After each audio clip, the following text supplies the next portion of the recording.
I just set the fastest known time on the Appalachian Trail. And I'm so excited to share with you guys my story and talk about this incredible journey I just went on. If you don't know who I am, my name is Tara Dower, otherwise known as Candy Mama. And this is my YouTube channel, Tara Treks. If you're new here and you haven't already, please like, comment, subscribe.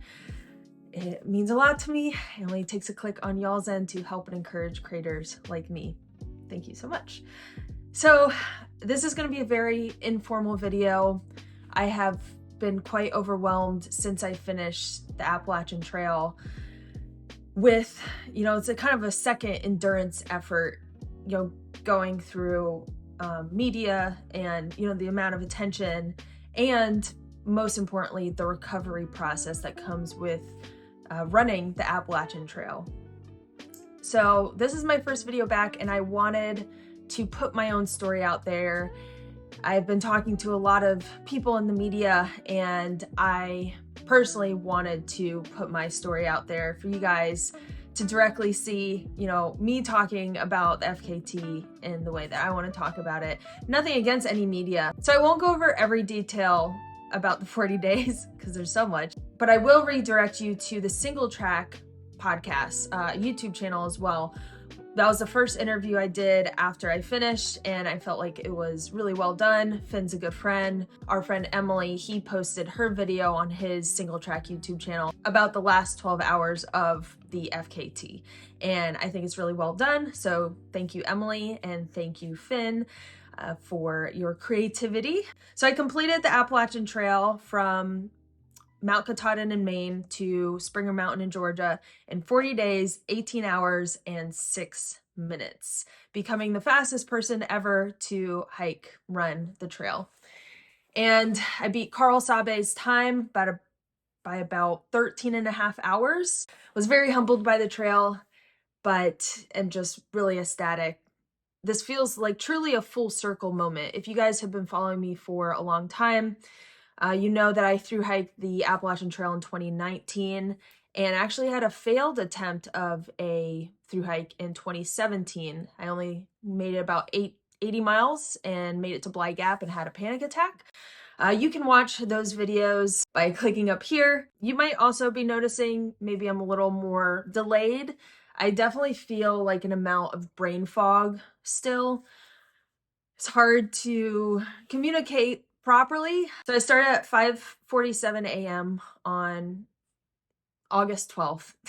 Somebody check my math. I don't remember. I'm pretty sure it was August 12th, 5:47. I know that. Made it to Springer Mountain at 11:53 on September 21st.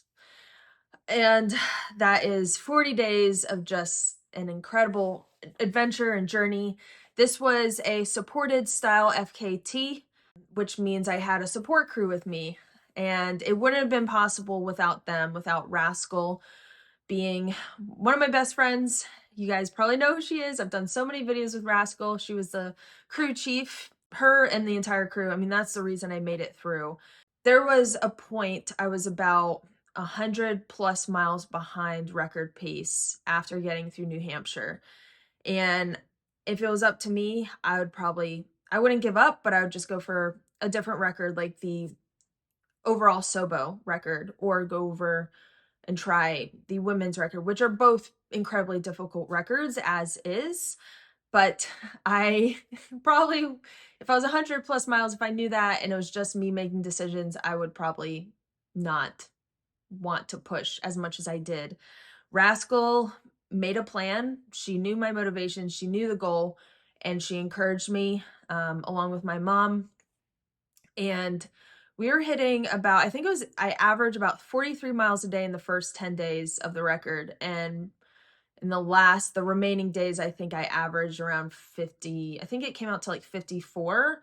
Overall on the trail, I averaged about 55 miles a day. That last number I just told you guys about, that just shows you how much we ramped up the miles from 43 to 54 miles a day. There was days, I was in Connecticut where we started ramping up the miles, and in New Jersey where I had a pivotal moment where Rascal was like, I know you can do it, I need you to believe. And I just gave up control. I like to say, like, I lost autonomy and I lost my decision making because I put those people in my crew in the positions I put them in for a reason, and I needed to trust them. This was their job. My job was to be the race car, and they were the pit crew keeping me going. So it wouldn't have been possible without them. I had several pacers come in and out. Overall, I had about 40 people come in and out. Either it was for a couple hours, or someone like JP Giblin, who is a lead pacer. He was there from New York to the end. So I had several people that were coming in and out, pacing me, carrying my food and water, feeding me. And that's why I like to call like these supported FKTs a team effort. It was team chump change. Together as a team, we completed this FKT. So my name is on the front in fastestknowntime.com, and it says Tara Dower FKT, new FKT. And I know they do that. I mean, that's just how it's always been. But I think, you know, it's definitely a team effort, especially with these long things. Like, I can't do logistics. I can't make food. I can't make choices during this FKT. I am just the embodiment of this FKT, and I am the race car that is going down the trail. They are doing everything else. So thank you to them. There's so many people I want to thank, and it's impossible to name everyone, but just a couple is Amy and Steve and Pete and Kenny and Hunter. Oh man, Liz, Carl Meltzer, Warren Doyle, Iceman, of course. Thank you so much, Iceman. I know you watch my videos, so you were a big help. And there's just so many pacers, so many crew, so many people that I'm just like indebted to. There was a lot of highs and a lot of lows that come with an FKT. I mean, it's just normal to have that amount of highs and lows. We had really bad weather in New Hampshire, and that was really difficult.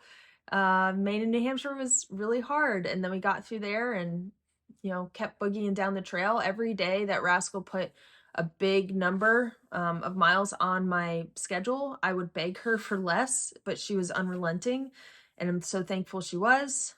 And I know I'm bouncing around a lot, but, you know, my brain is a little fried. The last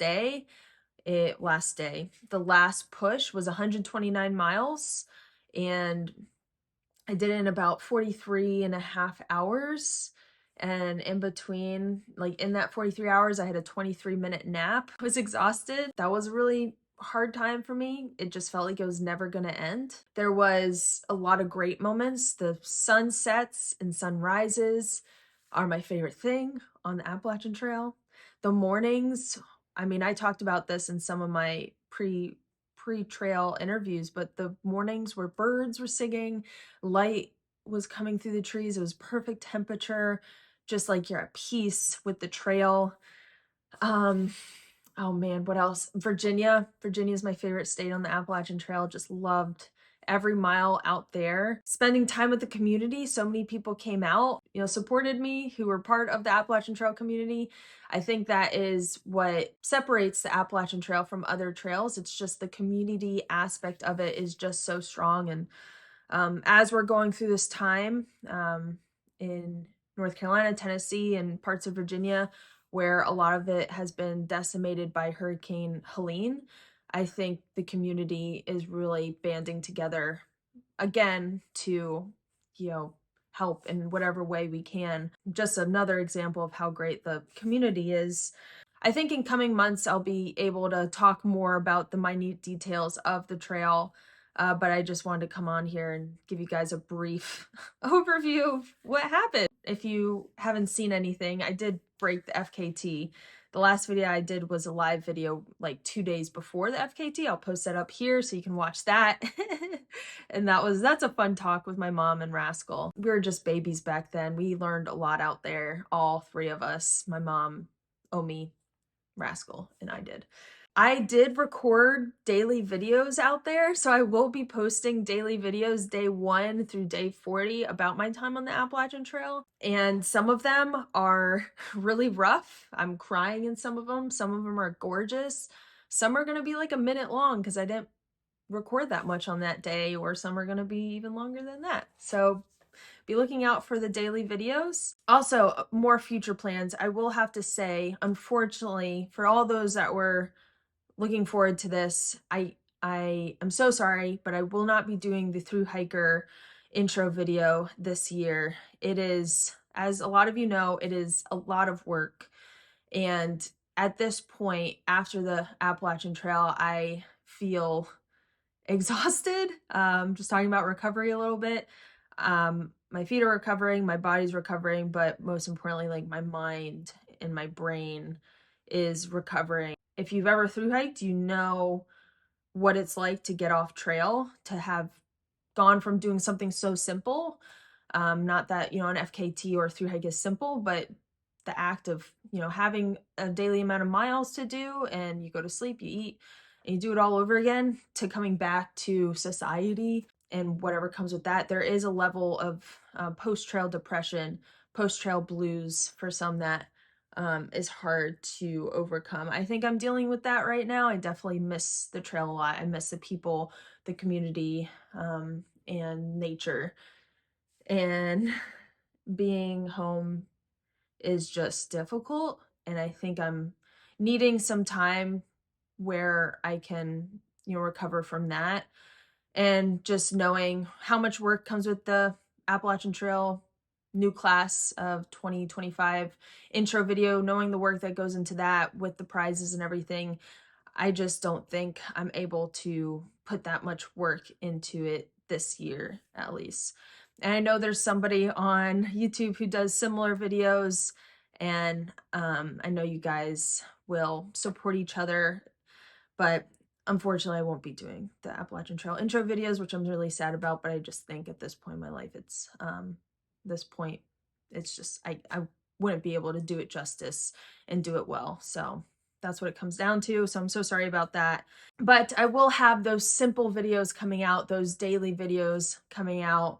I should start them here maybe in a week, so be looking out for that. But yeah, that is pretty much it. I just wanted to come on here and just talk to you guys about what happened the last 2 months. But if you want more details, there's a lot of stories out in there.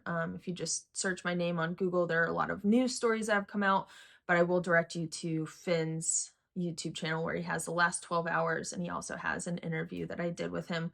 I think it was like 2 or 3 days after the trail. It was quite soon after. So you really see a lot of the brain fog in that. I just want to thank you guys so much for your support. I also want to thank my members who supported the FKT with their monthly donations. That is huge, and that helped a lot on the Appalachian Trail. So thank you so much to my members of the YouTube channel. And that actually reminds me, one more thing. The reason I wanted to do the Appalachian Trail was to inspire and encourage women and girls to go for a tough goal. I wanted to, more minutely inspire women to go for long FKTs like the Appalachian Trail, go for that overall record, because I think we have this untapped ability, and I think we have a special gift of endurance, and I would love to see what women can do on the Appalachian Trail and other things too, and just wanted to inspire in general. But I partnered with Girls on the Run, and I haven't checked today, but I think we're about $6,000 from raising $50,000. And that is huge, because my goal was to raise $20,000. And since all these stories have come out, we've raised about 30 or like 25 or 30,000. If you'd like, I will put that in the description below, and it would be huge if we could raise $50,000. That is the new goal. That would just be amazing. Awesome. Girls on the Run is an awesome organization. They teach young girls, about running, but they also teach them, social and emotional life skills. I think it's a great program. That is off right now, guys. Thank you for bearing with me through this brain fog laden video. I hope you guys have a good rest of your day, and I'll talk to you again soon. Bye.